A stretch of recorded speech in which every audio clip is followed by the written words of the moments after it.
We haven't done best bets in a long time, Jay, it feels like. And it's appropriate. We've kind of hinted at some draft bets if they're in your market.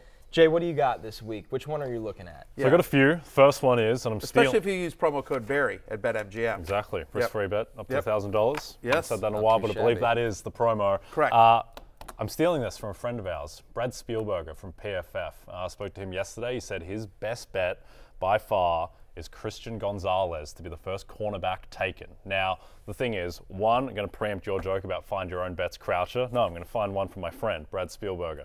And I think that with Devin Witherspoon, who's a heavy favorite to be the first corner taken, there's this assumption that he's just going to go to Detroit and that is just done. I don't think that's done at all. They could easily go, they could take an edge, they could even take a quarterback, they could take an offensive lineman. I don't think that's done at all, and if you make the assumption that that's not done, then all of a sudden I think Christian Gonzalez is very in play. He's plus 160. I think that should be closer to a coin flip. And then outside of that, Will Levis on BetMGM, plus 250 to go second overall. I think if they take a quarterback, it will be Will Levis. Shake up the draft. And then the other one that I like, first defensive player to be taken, Tyree Wilson, plus 275. I think Arizona are going to be the first team that takes a defensive player. I think they like Tyree Wilson more than Will Anderson, so I think that Tyree Wilson should be the favorite in that market. I think that those are all really interesting, but I feel like that's not a parlay you want to do, right? Because if you did feels like either the Levis bet hits or the Tyree, because if they take Levis and Stroud is there at 3, I think there are going to be a lot of teams that want to trade up to Arizona, right? Potentially, yep. So, but I think that if Stroud and Young are off the board, then it's going to be hard for any team to trade into that Arizona. So then they probably take Tyree. Potentially. I don't really understand the CJ Stroud thing at all. I don't understand why he's just not the pick at 2. And obviously was in the mix to go 1 for a long time too. But it just seems like the league is cooling on CJ Stroud overall. So there potentially is a chance that he slides. Do you get that at all? Have two questions for you. Do you agree with Jay? Is that what you're hearing as well? That the league has soured for whatever reason on CJ Stroud? And is there any basis to this? Do you have any thought about this? Is it just because the Texans, for whatever reason, aren't definitely going to do it, and maybe there's reasons beyond just the player CJ Stroud, as you mentioned, same agent as Watson, et cetera, et cetera? I think it's Texan-centric as a whole. I still think he's going to go early. I think it opens up the door to your scenario of Arizona getting their wish and getting out of the pick that they've been dying to get rid of. But I do think it's Texan-centric, where they are not sold on Stroud. They are not sold on the quarterback class after Bryce as a whole, and it could lead to a giant shakeup in the draft. Did you guys see the movie Draft Day? Oh, yeah, of course. Awful movie. It's maybe the worst sports movie of all time. It might be. It's awful. It's awful. And, and anyway, I won't ruin it for you if you haven't seen it yet. I'm no Jay Croucher here. The machinations that go on during that draft are just mind-boggling in terms of and how it winds up and how they get there, but none of which would ever happen.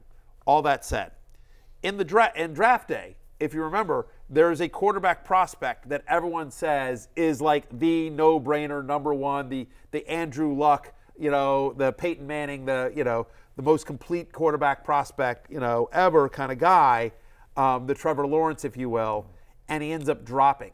He ends up dropping because the Browns, which is general managed by Kevin Costner, they're out on it's a whole thing. But it feels like it's a little bit of the plot of Draft Day here, which is because the Browns and Kevin Costner were sort of crazy, right? In that draft, they decided they didn't like the kid, the quarterback, and everyone was like, "What do they know? What do they know?" And then all of a sudden he starts dropping, and could it be something insane? Do you want to? Am I right? Yeah, you are. It's just so funny. I'm not going to give away the plot to Draft Day, but the reason why he's dropping is just utterly hilarious. Like the birthday thing. Whatever. It's a 15-year-old movie. Yeah, if you still want to watch it, that sucks. By the way, if you want to watch Draft Day, pause this right now and go watch Draft Day, and then come back here. But yes, none of his teammates went to his birthday party. That's why the quarterback drafts.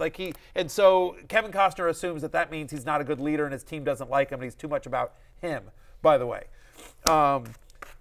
this would be a good. How many players do you think went to Russell Wilson's birthday party this year? Yeah, probably not that many. There you go. Yeah, they couldn't find it in his house with all the rooms. All the rooms. They showed up. They just couldn't find it. Maybe. But yeah, anyway, I think that You back Levis to go 2 at plus 250. You back Tyree Wilson plus 275, first defensive player. You hope to go 1 of 2. Right. Maybe you strike 2 of 2, but you hope to go 1 of 2. Also, some chance that the Texans could take Tyree Wilson at 2, There's a which very cashes real that chance. bet. So very real chance.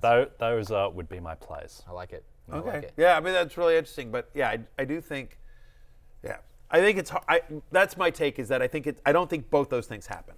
I feel like one of those has a really good chance of happening. Do you think the teams like Stroud enough that Tennessee or Tampa, like there's not that many teams that can really trade up as the thing. That's it's the Tennessee issue. or Tampa, right? That's the issue. Arizona's having that issue. Yeah. They've been trying to trade this pick. So you need Tennessee or Tampa Bay or some other dark horse to like Stroud enough. Give up a real package to make. Yep. That's an astronomical leap, especially for Tampa Bay. Yep. So That's crazy. the drama of the draft. But it'd be fascinating to watch, because, by the way, if say Stroud gets to 4, Arizona can't trade the pick. Whatever, they've got, they're 10 minutes on the clock, and Arizona can't trade the pick. So that they say Levis goes 2, they can't trade the pick. They take Wilson. They take Tyree Wilson, and so now the Colts are at 4, and like, hey, we've been circling Richardson this whole time because we assumed Stroud was off the clock, off the board. Now what do we do? And so let's say they take Stroud. Now all of a sudden, who's in play for Anthony Richardson? Who again we think has massive upside, but Yeah, and that becomes a really interesting conversation for the Seahawks and Lions. that's what I was going to Even the say. Raiders. To me, the Seahawks or the Raiders become, to me, really interesting, especially the Seahawks, because they're like, since buying Geno for a year, and then it's perfect spot for him. Perfect spot for him. Yeah, love it. Hey, it's Matthew Berry from NBC Sports and RotoWorld.com. Just want to thank you so much for watching what you just watched, or at least being too lazy to click out of it after the autoplay just kept it going. So either way, thank you so much for just letting it scroll by your screen. And now I'd like to ask you respectfully, please subscribe to the NFL on NBC YouTube channel for the latest NFL news, fantasy headlines from RotoWorld, and betting analysis from NBC Sports Edge.